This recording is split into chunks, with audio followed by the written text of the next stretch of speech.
Hello friends, అందరు ఎలా ఉన్నారు? బాగున్నారా? నేను కూడా బాగున్నాను. ఇప్పుడు మనం బోట్ నెక్ బ్లౌజ్ అయితే కట్ చేసుకుందాం. 36, 34 సైజు వాళ్ళకి సరిపోయేటట్టు ఇక్కడ చూపిస్తున్న కొలతలతో నేను విడ్త్ అయితే 4 ఇంచ్ తీసుకున్నాను, హైట్ 3.5 తీసుకున్నాను.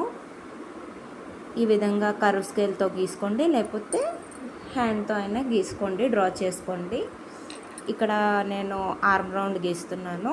ఇక్కడ కూడా హైట్ 6.5 తీసుకున్నాను. ఇక్కడ మన సైజు, బాడీ సైజు బట్టి నేనైతే ఇది 34 చేస్తున్నాను కాబట్టి ఇది 8.5 ఉంది. ఇంకా అలాగే 2 ఇంచ్ ఎక్స్ట్రా అన్నమాట ఖర్చుల కోసం ఇది. ఇంకా కింద నడుము వచ్చేసరికి 7.5 అన్నమాట. ఈ కొలతలతో తీసుకోండి. అలా ఎవరి సైజు బట్టి వాళ్ళు ఇంకా పెంచైనా తీసుకోవచ్చు, తగ్గించైనా తీసుకోవచ్చు, ఇదే విధంగా తీసుకోవచ్చు. ఈ విధంగా చేసుకున్న తర్వాత ఇక్కడ షోల్డర్ దగ్గర కొంచెం 1/2 ఇంచ్ డౌన్ తీసుకోండి. తర్వాత కట్ చేసి సపరేట్ చేసుకోండి.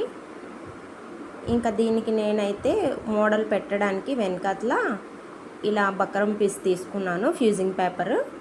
ఇలా మీ దగ్గర ఏదైనా డబ్బా కానీ ఏదైనా బాటిల్ కప్పుతోని ఇలాగ కర్వ్ తీసుకోండి. దాన్ని లైనింగ్కి ఫస్ట్ అటాచ్ చేసుకోండి.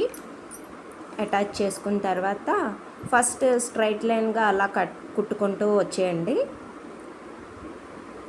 తర్వాత ఆ కర్వ్ మీద ఎలా అంటే ఆ ఫ్యూజింగ్ పేపర్కి ఎడ్జ్ మీద కుట్టుకుంటూ రండి. ఫ్యూజింగ్ పేపర్ మీద కుట్టుకున్నా పర్వాలేదు, ఎడ్జ్ మీద కుట్టుకొని వచ్చేయండి. ఎందుకంటే లైనింగ్ నేను ఎక్స్ట్రా ఉంచాను 1/2 ఇంచు, దానికోసమే. అలా ఈ విధంగా కుట్టుకొని వచ్చేయండి కింద వరకు. అలా పాదాన్ని అడ్జస్ట్ చేసుకుంటూ ఆపుతూ కుట్టండి. అప్పుడు మనకి మంచిగా కర్వ్ తిరుగుతుంది అన్నమాట. అలాగే ఫ్రెండ్స్, వీడియో నచ్చితే లైక్ చేయండి, షేర్ చేయండి, సబ్స్క్రైబ్ చేసుకోండి. ఇంకా ఇలాంటి వీడియోల కోసం మంచి మంచి వీడియోలతో మనం ముందుకు వద్దాం.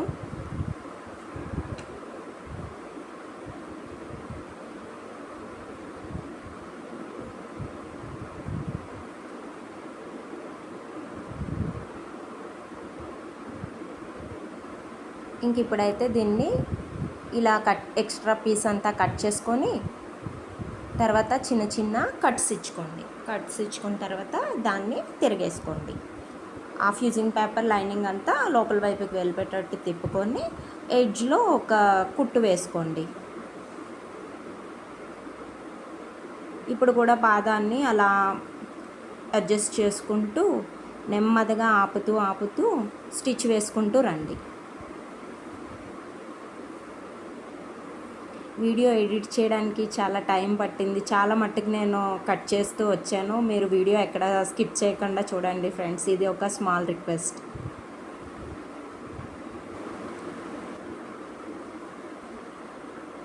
మళ్ళీ ఇంకో వైపు కూడా అలాగే లోపలికి అంచు పెడుతూ కుట్టండి. ఈ విధంగా రెడీ అయింది మనకి.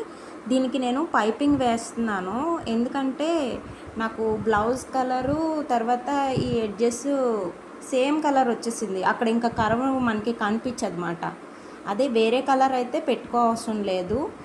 మామూలుగా అయితే నాకు ఇది పైపింగ్ పెట్టకుండానే మంచిగా అనిపించింది, కానీ కలిసిపోతుంది కదా, కర్వ్ కనిపించదు కదా అనే ఉద్దేశంతో నేను గోల్డ్ కలర్ పైపింగ్ వేస్తున్నాను అన్నమాట ఇక్కడ. అలా ఇప్పుడు కూడా పాదాన్ని అడ్జస్ట్ చేసుకుంటూ కుట్టుకుంటూ రండి. ఇక్కడ చూడండి, కర్వ్ తిరగడానికి కొంచెం చిన్న ఫిల్ట్లా పెట్టుకోండి. జాగ్రత్త ఫ్రెండ్స్, మీరు కుట్టేటప్పుడు వేలు చూసుకోండి.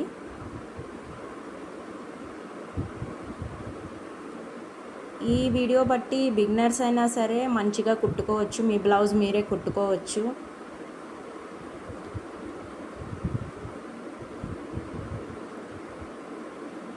అలా పాదాన్ని అడ్జస్ట్ చేసుకుంటూ మంచిగా కింద వరకు కుట్టుకుంటూ కర్వ్ తిరిగే చోట ఆపుతూ కుట్టుకుంటూ కిందకు వరకు కుట్టేయండి.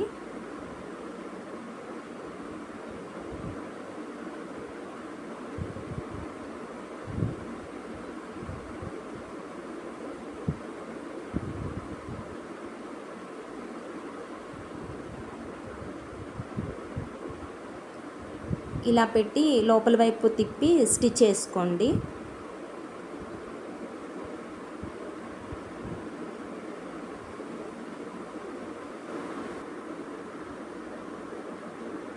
ఇలా స్టిచ్ వేసుకున్న తర్వాత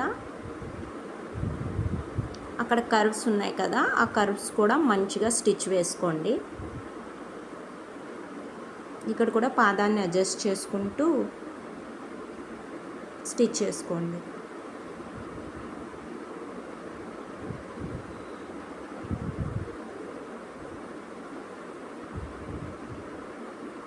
థ్యాంక్ యూ ఫ్రెండ్స్.